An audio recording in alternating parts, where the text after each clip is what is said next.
பையன் பிறந்த உடனே ஒரு குழந்தை பிறக்குது. குழந்தை பிறந்தோடனே ஒருத்தர் எனக்கு ஃபோன் பண்ணுறார். டேட்டா பற்றி டைம் ஆஃப் எனக்கு அனுப்புகிறார். இந்த குழந்தை பிறந்திருக்குங்க, எனக்கு பேரன். இந்த குழந்தை வந்து வளர்ச்சியான சாதகமாக, வளர்ச்சி அடையக்கூடிய சாதகமாக நீங்கள் கொஞ்சம் பார்த்து எனக்கு தெளிவாக சொல்லுங்கள் அப்படின்னார். என்னங்க குழந்தை பிறந்திருக்குன்னா எல்லாமே சந்தோஷப்படுவாங்க, நீங்கள் இதை கேட்குறீங்களே? இல்லைங்க, நீங்கள் இதை மட்டும் சொல்லுங்கள் எனக்கு போதும் அப்படின்னார். அவர் பாருங்கள், வேண்டாத தெய்வம் இல்லை, அவ்வளோ வேண்டிட்டு இருக்கார். இன்னைக்கு எனக்கு பெறக்கூடிய பேரனாவது நல்ல வசதி வாய்ப்பாக பிறக்கணும். நாங்கள் ரொம்ப கஷ்டப்படுறோம், கூலி தொழில் தான் பார்த்து அடிமையாக தான் இருக்கிறோம். அவர் ரொம்ப நாளாக வேண்டிட்டு இருக்கார். தவம் வந்து சில எல்லா போகாத கோயிலுக்கெல்லாம் கிடையாது. எனக்கு பேரன் தான் பிறக்கணும், பிறந்தாலும் எனக்கு அது வளர்ச்சியான சாதகமாக இருக்கணும் அப்படின்னு சொல்லி அவர் நினச்ச மாதிரியேங்க. அவர் அதாவது ரிஷிவ லக்னம் லக்னாதிபதி புதன், ரிஷிவ லக்னம் லக்னாதிபதி சுக்கிர பகவான் மீனத்தில் வந்து உச்சம் பெற்றிருக்கார். அந்த ரிஷிவ லக்கணத்துக்கு 6 குடையவனும் அவரேவா, 6 குடையவனும் அவரே தான். பாருங்கள், அவர் எனக்கு டேட்டா பற்றி டைமாக பற்றி அனுப்புகிறாரு.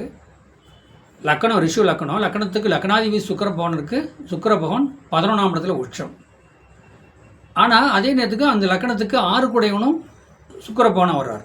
என்னங்க, 6 குடையவனும் சுக்கிர பகவான், லக்னாதிபதி சுக்கிரன் 11ஆம் இடத்துல உச்சம் பெற்றிருக்கார்.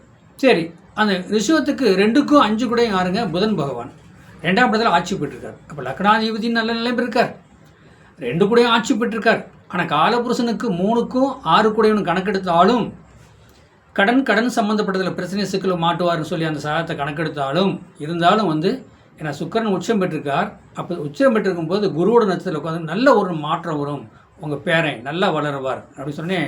ஒரு ரொம்ப சந்தோஷம், பூரிப்பு சந்தோஷம்.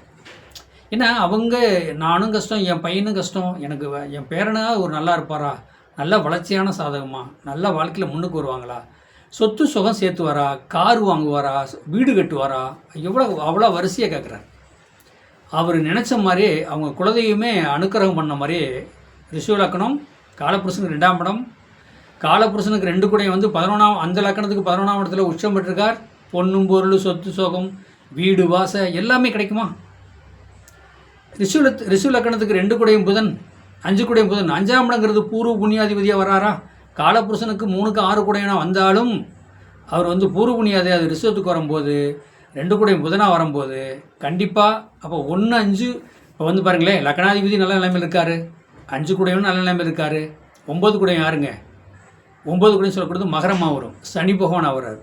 சூப்பராக இருக்குங்க. ஏன்னா ஒரு பாருங்கள், அவர் சாமி சொன்ன மாதிரி எனக்கிட்ட டேட்டா படத்தை கொண்டாந்து கொடுக்குறாரு. என் பேரன் சாதத்தை பாருங்கள், இது வளர்ச்சியடைய சாதமாக, நானும் கஷ்டப்பட்டேன், என் பையனும் கஷ்டப்பட்டார், என் பேரனாவது நல்லா இருக்கணும் இந்த கலியுகத்தில். இப்படிங்க நீட்டாக இருக்குங்க சாதகம், பார்க்கவே ஆச்சரியமாக இருக்குது. அவர் என்னமோ அவங்க குலதெய்வத்தை வீட்டுக்கு கூட்டிகிட்டு வந்த மாதிரி எனக்கு ஒரு அனுக்கிரகம். அவங்க குலதெய்வத்தையே கூட்டிகிட்டு வந்துட்டார். கூட்டிகிட்டு வந்து இந்த டேட்டா படத்தை போட்டு எனக்கு நீங்கள் கணிச்சு சொல்லுங்கள், சாதகம் சொல்லுங்கள். பிறந்த குழந்தைங்க கொண்டாந்து டேட்டா படத்தை மட்டும் எத்தனை மணிக்கு பிறந்து தேதி மாதம் கொண்டாந்து கொடுத்து சாதகம் போடுறோம். ரிஷவ லக்கணம் லக்னாதிபதி 11ஆம் இடத்துல உச்சம், 6 குடையவனும் உச்சமாக இருக்கார். இது வரைக்கும் கடை வாங்கி தான் பொழப்பு ஓடிடுச்சு. குழந்தை பிறந்த வரைக்கும் கடை வாங்கி தான் கொடுத்துருக்கீங்க, ஆஸ்பத்திரியில் கூட கடை வாங்கி தான் கொடுத்துக்கிறீங்கன்னா ஆமாண்ணாங்க. 2 குடையும் புதன், 5 குடையும் புதன் 2ஆம் இடத்துல ஆட்சி பெற்றிருக்கார். அப்போ பார்த்தீங்கன்னா மகரம் சனி 1 5 9 எல்லாமே நல்லா இருக்குங்க. அதை நாம் கொஞ்சம் ரொம்ப சொல்லி அவர் ஆசையில் ஒரு கற்பனையில் இருக்கக்கூடாது சொல்லிவிட்டு கண்டிப்பாக நல்லா படிப்பாருங்க. வளர்ச்சி அடைய சாதகங்க, கவலைப்படாதீங்க. நீங்கள் மொல்ல பாருங்கள், நீங்களும் வளர்ச்சி அடைவீங்க, அந்த பையனும் வளர்ச்சி அடைவா, உங்களுடைய மகனும் பேரன் எல்லாமே நல்ல ஒரு வளர்ச்சியான சாதகம் தான். நீங்கள் பயப்பட வேண்டாம். அவங்க கேட்குறாங்க பாருங்கள், என் பேரன் வந்து வளர்ச்சியான சாதகமா, கார் வண்டி வாகனம் வீடு வாங்கி நல்ல சொத்து சுகத்தோடு பிழைப்பாரா அப்படிங்கிறோட கேள்வி அவருக்கு ஆதகம். ஏன்னா அவரும் கஷ்டப்பட்டார், பையனும் கஷ்டப்பட்டார், பேரனும் கஷ்டப்படக்கூடாது அல்லவா? அப்படி எப்படியாகும் அந்த சாதகம் அப்படின்ட்டு அவங்க கேட்குறாங்க. இதெல்லாம் வந்து இறைவன் கொடுத்த வரம், கிஃப்ட்டு அப்படி தான் சொல்ல முடியும். வளர்ச்சியான சாதகம். வாழ்க வளமுடன். அதாவது என்னுடைய வீடியோ மற்றவங்களுக்கு ஷேர் பண்ணுங்கள். என்னுடைய ஃபோன் நம்பரில் வாட்ஸ்அப்பில் சாதகம் அனுப்பிச்சினாலும் பிறந்த குழந்தைகளை அனுப்புனாலும் நான் தெளிவாக பார்த்து உங்களுக்கு பலன் சொல்கிறேன்.